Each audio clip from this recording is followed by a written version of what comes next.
Welcome to Believe in Texans, episode 2. Today we will talk about the NFL draft as we preview day 2 of the NFL draft, where the Texans will make their first selections in this draft. He is former Houston Texans wide receiver, 6-year NFL veteran, Cecil Shorts III. I am Patrick Creighton, Area 45, host on Sports Radio 610, the home, the flagship of your Houston Texans. Cecil, first round has come and gone. Nick Caserio, Texas GM, Trader Nick, as we affectionately refer to him, did not pull off any trades to go back into the draft on day 1. Your thoughts on, were you a little surprised by that? Were you expecting it? Were you not expecting it? What do you think about the Texans so far? And I say so far because the man has a track record. So far have not made a deal. You know what? I knew it was like a 50-50 chance. Somebody asked me actually last night, like, hey, what's the odds that he would trade back into the first round? I'm like, well, it depends. Depends how the draft is going. But I think the odds will be higher depending on, if defensive guys or whatever is needed for the Texans starts coming off the board. If that happens, then expect him to start trading up. But he looks like a genius, honestly. He traded out of the first round. And basically you get Diggs for that pick, right? But there were 23, correct me if I'm wrong, there were 23 or 22 offensive guys drafted last night. I mean, 6 of them being quarterbacks in the first 12 picks. Then you got a slew of receivers. You got a slew of different centers and guards, interior offensive line. So honestly, it looks like he was a genius because everything that they need as far as D tackle, as far as corners, safeties, is still there and right for the pick. And you have guys in the first that have first round talent, first round ability, guys like Kool-Aid McKinstry, guys like Braden Fisk, guys like Tavondre Sweat, guys that have first round potential are going to fall. Cooper DeJean, guys are going to fall to the second and possibly third round. So nothing they could do about it, right? But it just makes them look extremely smart. I bet he was itching, though. Like you said, he's known for it. I mean, he was just probably this, I'm ready to make this move and make this call. We talked about it last episode. 6 of the 9 draft picks they have this year are from different teams. Not even their own draft picks, right? So I expect a trade today. I expect maybe some trades on day 3 of the draft as well. But, man, I wasn't surprised after seeing how the draft went. But I was anticipating him making some type of move sooner than later. So, like you said, the quarterbacks went fast and furious very early. A ton of wide receivers go in the first round. We were 12 picks in, and no defensive players had come off the board yet. And it didn't think, all right, you know what? If you're looking at this from the Texans' perspective, do we need to trade up? Guys are going to come to the second round just because there is this massive focus on offense early in the draft. As the draft proceeded, the offensive focus remained. So you mentioned a guy like Kool-Aid McKinstry, Cooper DeJean, Braden Fisk, Zerjan Newton, Ennis Rakestraw. All these guys were guys who were considered to be potential first-round picks. And now they're all coming into the second round where the Texans will pick 42nd. They'll pick 59th. So you have 2 picks here in the second round and a lot of defensive talent still on the board. And as we mentioned in our first episode, defensive tackle and cornerback, probably their 2 biggest needs on this team. And of the 5 guys that we just mentioned, 2 defensive tackles and 3 cornerbacks. Yep. So it's this definitely, as you said, this is kind of shook out in the Texans' favor. And, did Caserio have to make a deal? Maybe he didn't need to make a deal because it seems to be coming to him in that regard. Oh, absolutely. And what's interesting, I look at last year and the Texans trading up to go get their edge guy, the number 3 pick, Will Anderson Jr., right? And how big of a trade that was. And then looking back this year, it's like, hey, we got our edge rusher. That's set us up pretty darn well to not have to be able to trade up and look for our defensive guy this year as far as that pass rusher. But I'm thinking of C.J. Stroud. And I'm going for the quarterbacks just a hot second.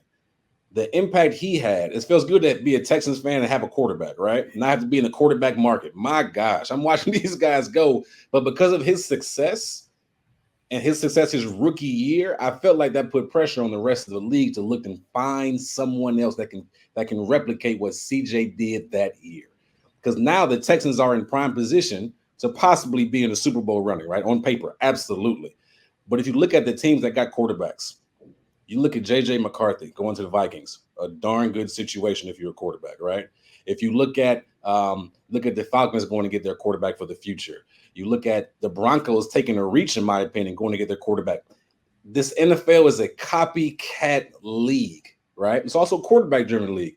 But seeing how CJ did last year, I think opened up a lot of eyes around the league like, hey, we need to take a chance and possibly find the next CJ, because if we can get our quarterback settled in that rookie season, that rookie contract, and find that guy, you can build your team up as what the Texans are doing right now. Yeah, I do think that, going from, as you look at the success of quarterbacks very early in their career in recent years, right? Between Patrick Mahomes, Deshaun Watson, Joe Burrow, Josh Allen, now CJ Stroud. You look at some of the success these guys have had very early in their careers. And when you see how much quarterbacks are getting paid on contract 2 and then potentially contract 3, and how much of the salary cap those guys are going to eat up, I am wondering if we're going to enter a period where it's going to be either you are a legitimate, like, Super Bowl level quarterback, or teams after that, 5th-year option are just like, okay, if you really want a full bag like that, you're going to get it somewhere else, and we'll take our chances either with a stopgap quarterback, a guy who, are we going to see more Kirk Cousins coming down the pipe? Because if you draft a guy, let me give you this example, right? If Trevor Lawrence, who's been good but not great, like he was supposed to be this generational quarterback, like Andrew Luck level generational quarterback, and it hasn't happened yet. I understand there's myriad reasons why. He does play for the Jacksonville Jaguars, and the Jaguars have their issues with, consistency at the head coaching position, consistency at the general manager position, and, the whole thing they had there with Urban Meyer, I mean, that was just a wreck. Oh. And I understand these are all things that have hurt his development. But if you're getting to, come out of the year 5 and Trevor Lawrence kind of looks like he did last year, are you willing to give him $50 million a year guaranteed for 4 or 5 seasons? Or would you say, you know what, I'll take my chance on somebody else's guy who they're not willing to give $50 million to and see if I can get him for 25? Because there's that line of, if your guy isn't Mahomes or Burrow or potentially CJ Stroud or that level of player, if you're Brock Purdy and you were the last guy picked in the draft and your numbers have been really good, but you also play on a team that might have the most elite skill position players in the league. Easily. Is that team willing to turn around and tell Brock Purdy, we're going to give you $50 million a year? Or are they going to say, we can find another guy who's similar to you to run with all these toys? Ooh, Pat, it's going to be interesting. The market and quarterbacks and how they use them moving forward, like you're saying, is going to be very, very interesting. If I'm a GM or coach, I'm not giving Brock Purdy $50 million. Because to me, it's like you have to be a generational talent to get that much money a year from me. Because if not, guess what? I can plug and play you. I can go draft another guy. I can go find another guy to be in the zone system, to play action and find Deebo Samuel, to play action and find George Kittle, to play action or give the ball to Christian McCaffrey. Like, you have so many loaded pieces. If you're that type of team, you can just find a guy. Like, I don't believe J.J. McCarthy is going to be he doesn't stand on paper as like this tremendous talent, right? Good quarterback. But he doesn't come off like, oh, he has an incredible arm, or, He didn't do anything crazy at the combine, but he'll get the job done. And within his rookie 5 years, he'll do a decent job. But I'm not paying him $50 million unless he turns out to be a Patrick Mahomes or Aaron Rodgers. Does that make sense? Yeah, and it's funny because you talk about this from the college football point of view. In college, you're constantly churning guys out, right? You'll have a quarterback, you'll get him in his freshman year. He may not play until he's a redshirt sophomore or sophomore season, junior season, and then you've got to have the next guy come through the pipeline. Could the NFL be looking at, hey, I'm going to draft a guy, and then 4 or 5 years later, he's going to, quote, graduate from my team, and I'm going to draft his replacement? That's crazy. That's crazy. I wouldn't doubt it, but that's crazy to think about. Wow. Cecil, let's get to, as we're coming up, Texans are going to have a pair of picks in the second round. They got a third-round pick in today's draft, as they'll do rounds 2 and 3 today. Looking at pick number 42. Their first pick in the second round, one of the picks they got from the Minnesota Vikings when they traded down in the draft. The other one, of course, was next year's second-round pick that they used to acquire Stephon Diggs. So for a first-round pick, a late first-round pick, they got Stephon Diggs, and they got a 2.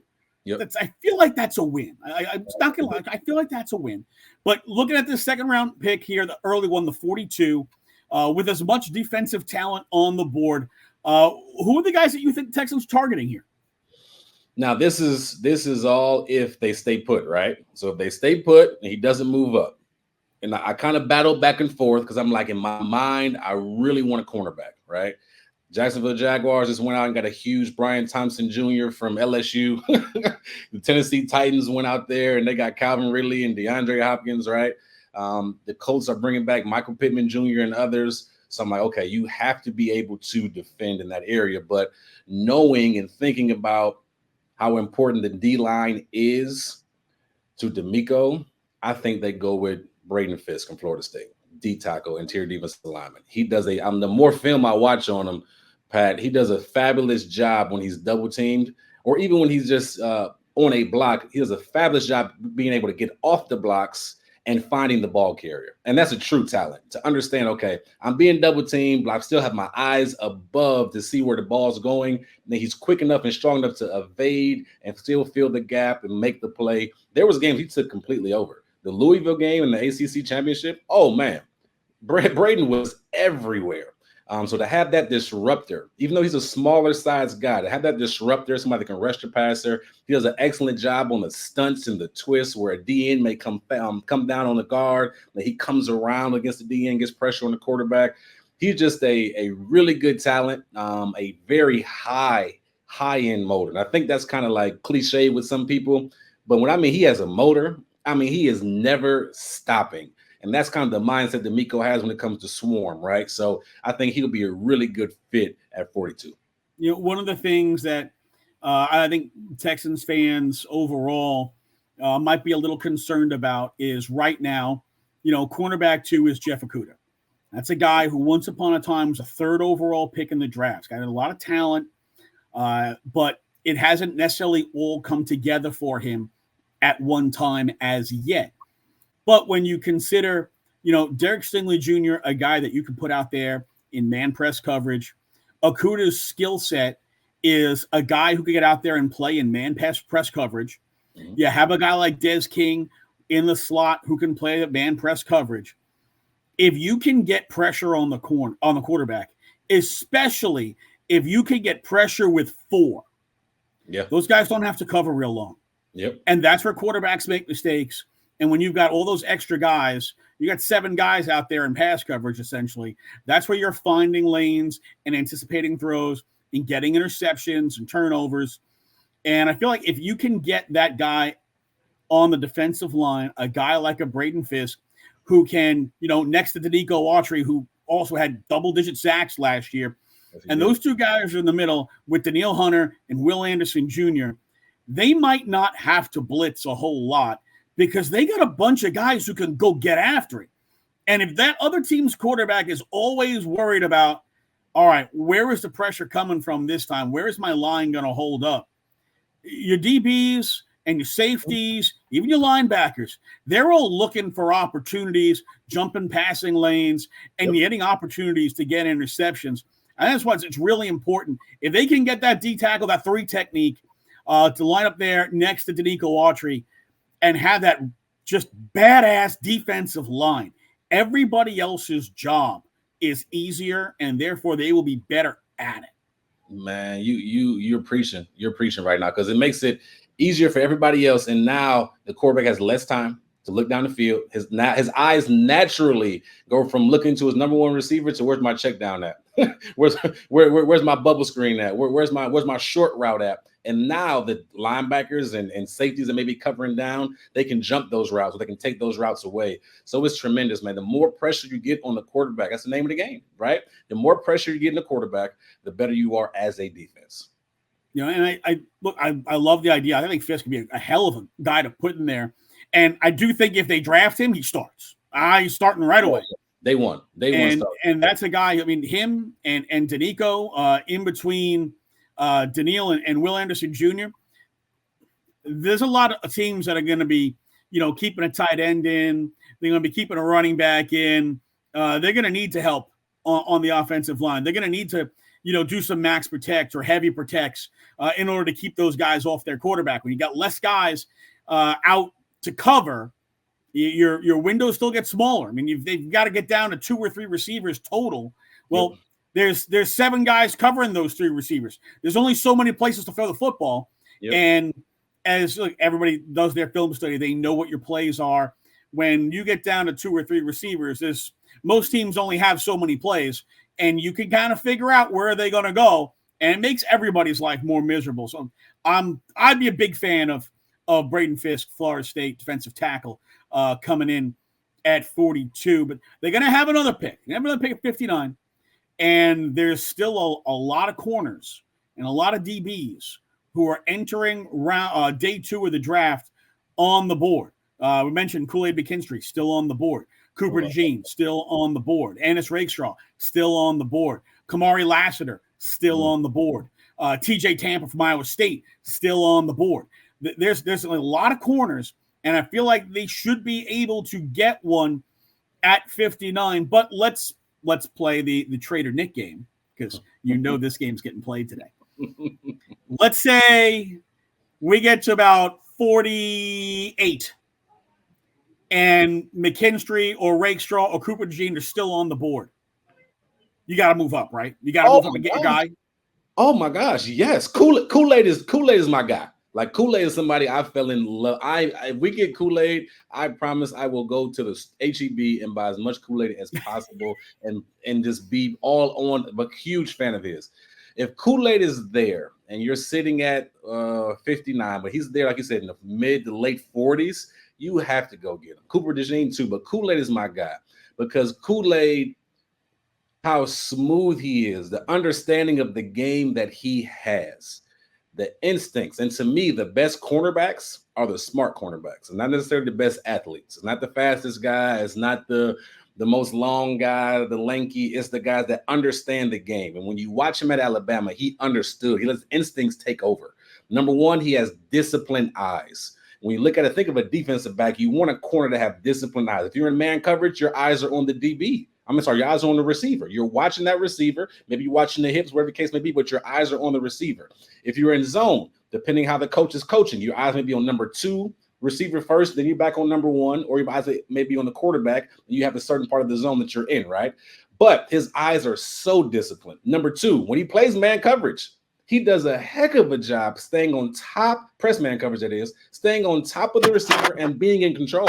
This is against UT, against Adonis Mitchell.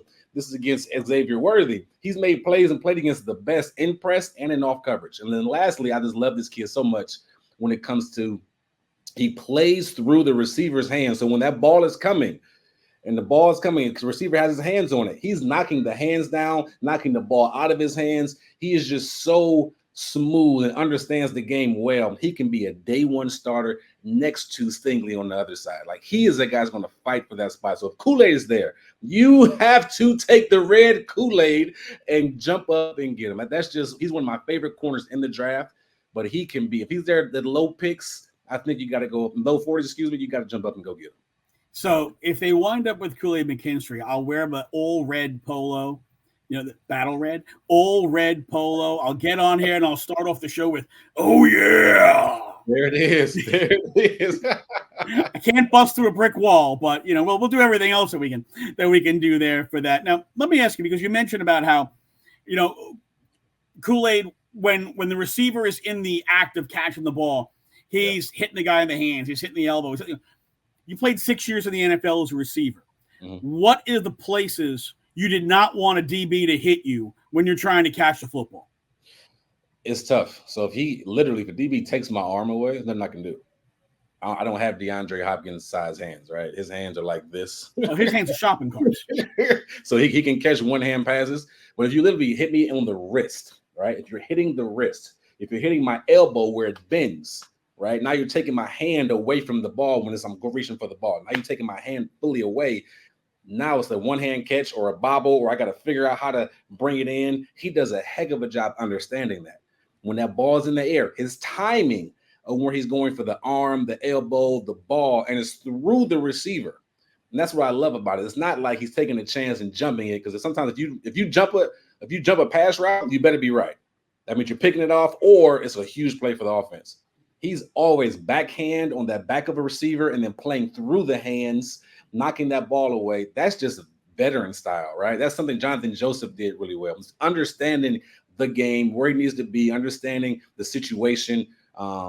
So when you have savviness like that, that's something that's hard to pass up, man. He is just a special talent when it comes to the cornerback position.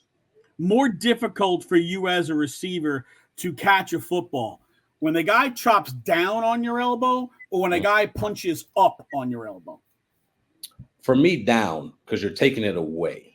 When you're punching up, wherever the ball is, say the ball's on the right side, you're punching up, you're still pushing me to the ball, right? Depending where it's at. But if you're punching down, most likely you're taking me away from the football, which makes it harder to catch the ball. See, these are things that not only do young defensive backs need to know, but I think people, when you're talking about how does a defensive back play and why they play a certain way, I think that's insight that somebody like you has that 99.9% of the world doesn't know. How do you stop? What are the most effective ways of stopping a receiver? And then, of course, as a receiver, what do you do to prevent a corner from trying to, chop at your elbow or chop at your wrist? How do you, box them out so they can't make that swing? Well, number one, you try to create more separation in the route, right? It starts with the route. Especially if you're not a super fast guy, can get by him. You want to create separation in the route. Number two, it's about being strong-handed, right? So when that ball is coming, you want to have strong hands to be able to hold on and be strong with your arms. But then you got to play with your hands at times too.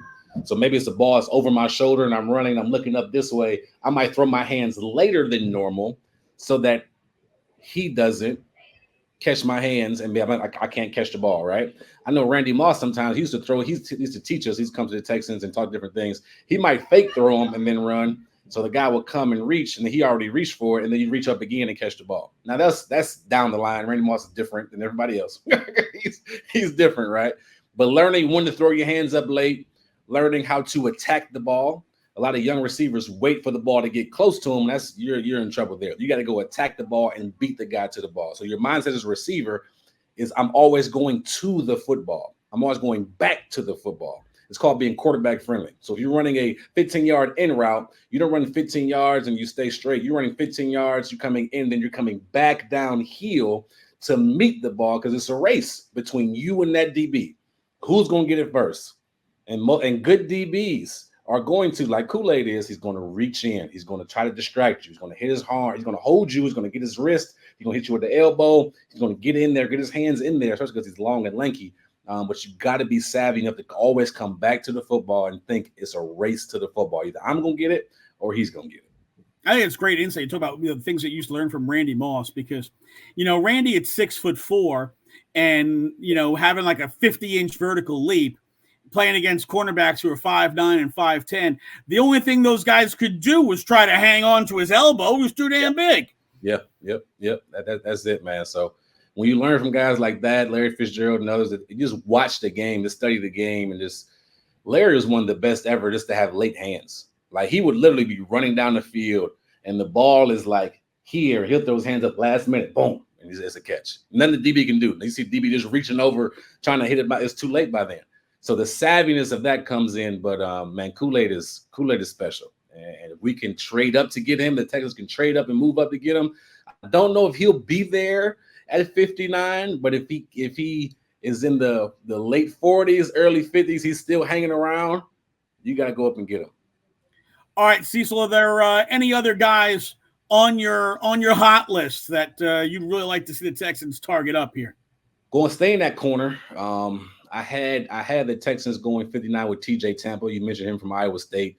Huge guy, 6'2"-ish, long, lanky. He plays high a little bit, and I think he can compete for a spot, but he is a guy that, again, when the ball's in the air, you want a lanky cornerback that can get in, knock the ball down. He made some good plays, and he's played against, and we know how Caserio is. He wants the Power 5 guys most likely, right? He wants the guys from Alabama, the Texas, the big conferences that played in the big games against really good talent.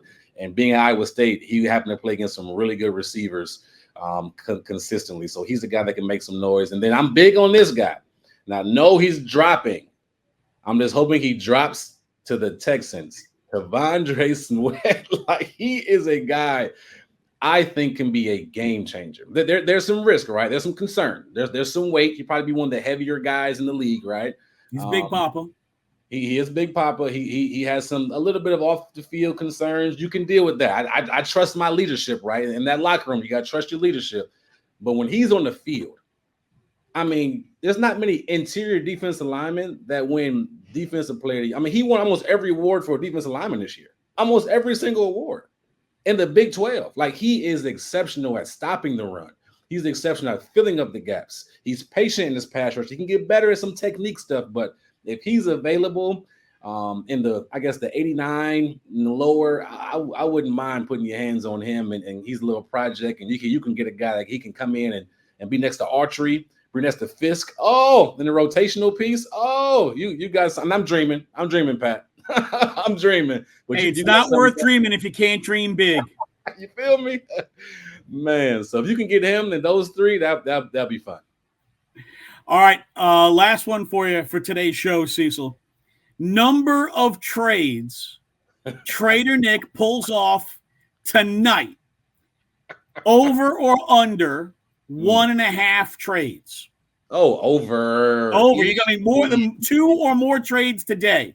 Yes, easy. I think you see. Oh, you talking about today? Just today.